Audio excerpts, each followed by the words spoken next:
Guys, welcome back to the Team Solemn Circus live video. Today we're going over a live twin deck profile. It's going to be live twin Fiendsmith. This is the deck actually I had been playing yesterday at locals. I do want to apologize for the, kind of switch ups. Normally we do the POVs as well as the deck profiles on Wednesday. That was the first time we were actually getting the cards. We didn't get a sneak peek, so we are playing them, I guess, yesterday here. I did take this deck to locals. I ended up going 2-1. I don't think I should have won one of those matches. Shout out to David. You guys will see that sometime this week, I should say. I played against Unchained, and I opened up like horrible. I do want to say I end up bricking most of these games. Now, this deck doesn't necessarily brick. I just opened up some pretty bad hands, like having like double copies of Kiss a Kill and having like the Fiendsmith trap card and stuff like that. Like just not opening up like optimally. Like and you look at like the ratio of the deck, you're like this shouldn't happen, but it just kind of does. Or not opening hand traps as well. And then we played like round 3 against White Forest, and we ended up losing there, I believe.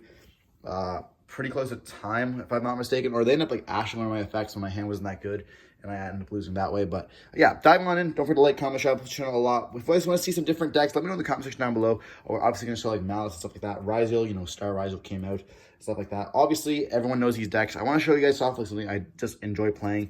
So that's what we're going to go over this.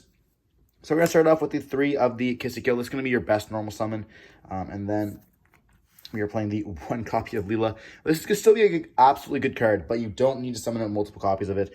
It's not really that much of a starter. You can summon out 2 if you want, but we're playing the 3 in the 1 ratio. And in the same live, we are playing 3 of the Frost and then 1 of the Treat. So we are playing 6 Kiss a Kills total and then 2 Leelas there, as well as 2 of the new ones, 2 Leela Sweet. So pretty cool. This card's absolutely busted. It is the Ultra. Shoutouts to Josh for letting me borrow his. I did not want to. Shout out to Angus as well for selling me his that he ended up pulling. You only need 2 of these. You could debatably play 1 if you wanted to, but like with 6 names and 4 of the Leelas, they are going to be extenders. This sends some of itself out if you control a Kiss a Kill once per turn, which is pretty nice. And of course, like this brings out to these or whatever under this. This gives you additional draws. You want to play multiple copies of it, but it also is going to be the best normal summon because it gives you a late Fiend, and then you have your combo off that way. Something is important as well that you can start with Engraver or Track in this case, and you can make like a Caesar board and then go for Kiss a Kill. And what's also important to note is that Kiss a Kill is now a full 1-card starter because of the fact that you can just link away into this, and then this gets you your suite, which you end up normally you have to have no monster in the field to activate this effect, summon out the Leela, and then combo off that way. Now you can just go summon this one, link away into this. This is going to send the Sweet Treat, and then Sweet's going to summon itself back out, and then you can just start going off of your live twins that way, which is pretty nice. It's important to note that this is going to be a bestial target, so be careful of that. But if you have Caesar in the field already, it obviously is playing through the bestials. But other than that, it's going to be pretty short and sweet, no pun intended. And then we are playing the double copies of Engraver, the 1 Lacrima and the 1 Lurie. So the reason why we're only playing double Engraver here is because we actually do lose to Droll on this, and that's about it. Then, of course, we are playing the 3 track, I should mention as well. So that is kind of the different ratio. We're playing 3 track over the 2 track and then 3 Engraver. You definitely can change the ratio up however you want to. It's something like UBEL. UBEL doesn't really need to do that. They end up playing the track instead, so that's why we're doing kind of the same thing. The same kind of same kind of mindset there. Then we are playing for hand traps. We're playing triple copies of Fua, triple copies of Ash Blossom, triple copies of Valor, triple copies of Imperm, and then triple copies of Nibiru. So like lots of hand traps in this deck, and we're also playing the 1 Magma and 1 Druisworm. So lots of hand traps in this deck. And when you think about oh, you opened up like this, double this, like this is my hand. Or I should say, yeah, this is my hand in one of my matches.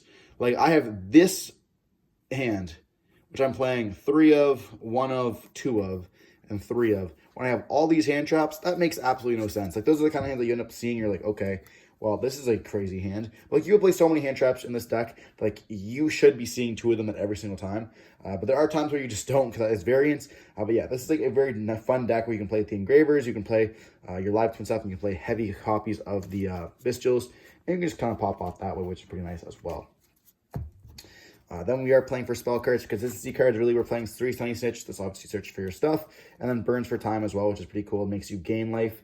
And then you also have the 3 copies of Tracked, like we mentioned earlier. That's going to be your way of kind of continuing your combo as well. You can sometimes just go into Lurie and then go into the combo that way rather than go for Engraver. You end up losing to Droll and stuff like that. You want to be able to activate stuff that doesn't make you lose. Now, while this does let you also get hit with Droll, it also is full combo for for your Fiendsmith stuff. And then you also have to realize that this card here, you can activate under a Droll and Mockbird as well. You just won't get the draw effect, but it's like the Immortal Charms where you can activate it under Droll, it just won't resolve, which is pretty cool. But it does send for cost, so it kind of is important that, you know, you just get that in the graveyard, and you kind of can just continue playing that way.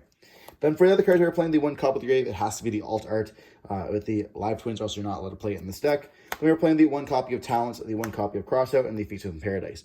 Honestly, this card, if you don't want to play it, I understand not wanting to play it. I end up opening this up all the time.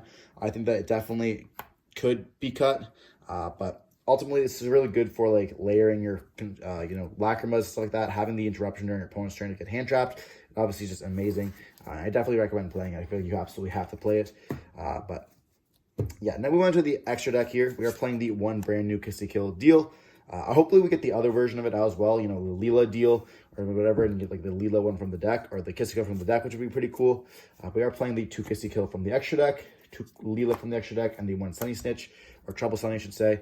This is all you really need for these ones. You don't need to play more copies of that. There are variations. I guess you can cut down 1 Leela. I recommend not doing it, though, because it is pretty nice. And you can only summon this out once per turn, which is pretty cool as well. So putting it back with Engraver, letting it get an additional summon, will not really work. So if you're trying to fill up your extra or your graveyard with Light Fiends, you cannot summon this out multiple times a turn, which is important.